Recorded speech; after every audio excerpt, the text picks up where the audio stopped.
नमस्कार। वात पित्त कफ के आज पित्त के सेशन में आपका स्वागत। पित्त का जो मूल है वह हमारा, अगर हाथों में देखा जाए तो हाथ का अंगूठा, और तत्व में देखा जाए तो अग्नि। तो आज हम अग्नि अर्थात पित्त की बातचीत करेंगे। इस अध्याय में पित्त से होने वाले रोग, पित्त की विकृति के लक्षण, पित्त विकृत न होने देने के उपाय, अमावस, पूर्णिमा और खीर खाओ मलेरिया भगाओ जैसे बिंदुओं पे चर्चा करेंगे। आयुर्वेद के अनुसार रोगों के प्रकार में 40% रोग पित्त के दूषित होने से होते हैं। आज के 80% रोग, 80 से 90% रोगों का मूल पित्त है। 80 वर्ष पहले अन्न में फर्टिलाइजर की गर्मी, केमिकल से पके फल, बेमौसम फल सब्जियां नहीं थे, भैंस का दूध नहीं पीते थे, जर्सी गाय आदि नहीं थे, जंगल थे, पाताल का असुर पेट्रोलियम धरती पर गर्मी का तांडव ग्लोबल वार्मिंग नहीं कर रहा था। सीमेंट के गर्म मकान, तेज पंखे, एसी नहीं थे, गैस चूल्हा नहीं था। 80 वर्षों में पित्तवर्धक वातावरण तेजी से बढ़ा। तो 40% रोगों का मूल कारण पित्त, और आज के समय में जो 80-90% रोग हो जा रहे हैं वह कैसे हो रहा है? पित्त की विकृति से हो रहा है। प्रारंभ में यह पित्त आपको संक्रामक मौसमी बीमारियां, फोड़े फुंसी, मुंह में छाले, दस्त, गंजापन, सर्दी जुकाम, मुहासे, चर्म रोग, जल्दी जल्दी ज्वर का आना और मासिक धर्म में कमी या मासिक धर्म में अधिकता इसका प्रारंभ का मूल लक्षण है, जो बाद में फिर नक्सीर, फूटना, पायरिया, बवासीर, भगंदर, माइग्रेन, गंभीर संक्रामक रोग, निमोनिया, पीलिया, टाइफाइड, मलेरिया, मधुमेह, अल्सर, गांठ, नेत्र रोग, कान से पस बहना, हृदय के वाल्व में छेद, खून की कमी, हार्निया, यकृत, गुर्दे, गर्भाशय आदि अंगों में विकृति, क्षय, टीबी, कैंसर आदि हो जाता है। पित्त का संबंध बुद्धि से है, तो पित्त विकार से बुद्धि में विकृति आना स्वाभाविक है।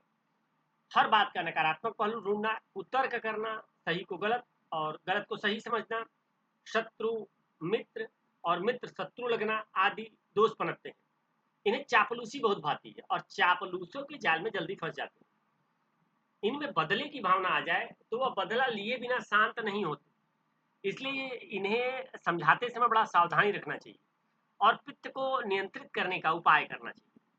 पित्त का दूषित होना मानव ही नहीं, मानवता के लिए भी खतरा है। तो प्राय पित्त विकृति से इंद्रियों की भोग की क्षमता क्षीण हो जाती है, जिससे स्वाद में रुचि न होना, यौन इच्छा का क्षीण होना आदि लक्षण प्रकट होते हैं।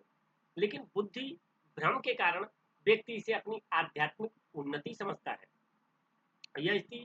यह स्थिति बहुत ही खतरनाक है, क्योंकि इससे व्यक्ति छद्म अध्यात्म के मार्ग पर चलकर एक ओर तो स्वयं को ठगता है और दूसरी ओर रोगों के जाल में फंसता जाता है। पित्त विकृति होने के लक्षण क्या क्या है? तो मानसिक जो लक्षण है, क्रोध, ईर्ष्या, भय, शोक जैसे भावों में वृद्धि, और जलन के रूप में विशेषतः आंखों का जलन, हथेली, पैर के तलवों या मल मूत्र त्यागते समय जलन अर्थात गर्मी का होना। तीसरा है दुर्गंध, तो पसीने की दुर्गंध, मलमूत्र में दुर्गंध, मुंह में दुर्गंध, सांसों की दुर्गंध, डकार, पाद में दुर्गंध इत्यादि। पीलापन, तो पसीना, मलमूत्र या आंख आदि में पीलापन आ जाता है। लालिमा, आंख, चेहरे, गले या सूजन पर दिखने वाली लालिमा, चर्म रोग इत्यादि इसी के लक्षण हैं, जैसा कि उपयुक्त चित्र में दिखाया गया है। कालापन, तो वात पित्त दोनों की विकृति से आंखों के नीचे कालापन, त्वचा में कालापन, काले दाग, काला मल, आंखों के सामने अंधेरा छना आदि, जिन्हें कमजोरी के लक्षण कहा जाता है, दिखाई देते हैं। सफेद प्रवाह, तो जो पित्त और कफ दोनों दूषित हो जाता है, तो यह दोनों दूषित होने पर पुरुषों में मधुमेह, महिलाओं में श्वेत प्रदर आदि लक्षण दिखते हैं। ये आगे जाकर पेचिस, मधुमेह, गर्भाशय की विकृति आदि का रूप ले सकते हैं। तो जुकाम, पित्त बढ़ने से कफ धातु पिघलकर के नाक से निकलने लगती है और उसके परिणाम स्वरूप क्या होता है? नींद, भूख कम होने लगती है, नींद कम होने लगती है। घाव जैसे छाले, फोड़े फुंसी या रिसने वाले चर्म रोग इत्यादि हो जाते हैं। संक्रमण होता है, इन्फेक्शन, जैसे गले में इन्फेक्शन, संक्रमण, मूत्र संक्रमण इत्यादि। उपरोक्त एक भी लक्षण दिखने पर पित्त को नियंत्रण करें, और पित्त नियंत्रण में होगा तभी आप बाकी सारे काम को अच्छे से कर पाएंगे। एक चित्र आप देख रहे हैं, ये मेडिकल इंडस्ट्री की मीटिंग हो रही है। सर, पता चला है कि भय से पित्त कुपित होता है और उससे महामारियां फैलती हैं। चुप रहो, यह बात हमें बहुत पहले से जानते हैं। भय के कारण ही तो हमारी दवाई इंडस्ट्री फल फूल रही है। तो बाकी साथियों, आप समझदार हैं, अपना ख्याल रखें। धन्यवाद, आपका दिन शुभ हो।